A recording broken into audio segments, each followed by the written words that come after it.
ঈদের ছুটিতে রাজধানীবাসীর বিনোদনের খবর জানবো। এই মুহূর্তে রাজধানীর চিড়িয়াখানায় আছেন আমাদের সহকর্মী মাহফুজা বৃষ্টি। বৃষ্টি, চিড়িয়াখানায় আজকে ঈদের দ্বিতীয় দিন দর্শনার্থী, ভ্রমণ পিপাসু যারা, তাদের কেমন দেখতে পাচ্ছেন, কি বলছেন তারা, সব মিলিয়ে জানান।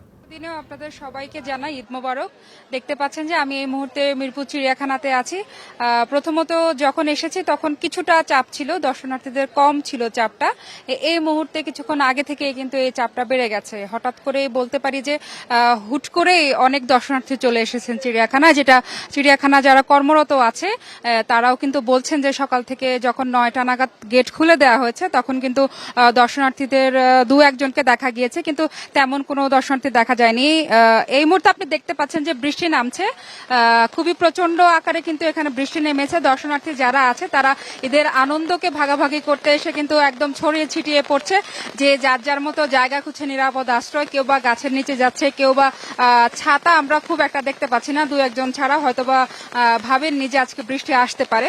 সবকিছু মিলিয়ে যে ঈদের আমেজটাকে তারা কিন্তু উদযাপন করতে রাজধানীর যে দু একটা, যদিও বিনোদন কেন্দ্রের সংখ্যা এখন কমে গেছে, দু একটা বিনোদন কেন্দ্র যারা আছে আশেপাশে খুঁজে তারা কিন্তু বিনোদন নেওয়ার চেষ্টা করছে, তাদের বাচ্চাদেরকে নিয়ে আসছে।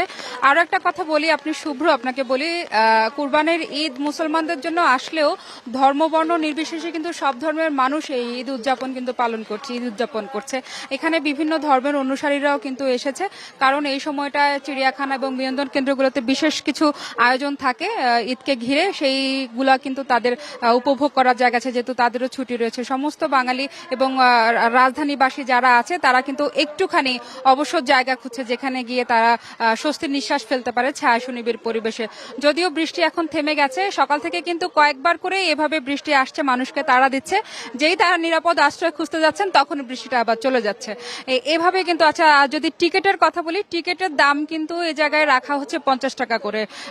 কেউ কেউ বলছেন যে 50 টাকাও বেশি, আর একটু যদি কমানো যেত তাহলে ভালো হতো, কারণ এক এক পরিবারের ওরা দল বেঁধে যখন ঘুরতে আসে তখন তাদের এই পরিমাণটা খুব বেশি পড়ে যায়। আর একদম নিম্ন যারা আছে, যারা হচ্ছে যে খেটে খাওয়া মানুষ, যারা এই ঈদের সময় বাড়ি যেতে পারেননি, তারা কিন্তু অনেকে কুরবানি দিচ্ছে না, কুরবানি না দিয়ে কিন্তু তাদের সন্তানদেরকে কিছু টাকা থাকলে সেগুলো দিয়ে কিন্তু আশপাশে ঘুরিয়ে একটু ঈদের আনন্দ দেওয়ার চেষ্টা করছে।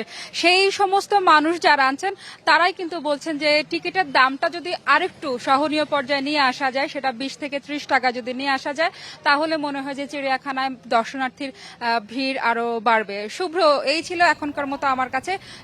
আশা করছি কিছুক্ষণ পরে আপনাকে আমি আরো ভেতরের পরিবেশটা চিড়িয়াখানা দেখাতে পারবো। বৃষ্টি, আপনাকে ধন্যবাদ।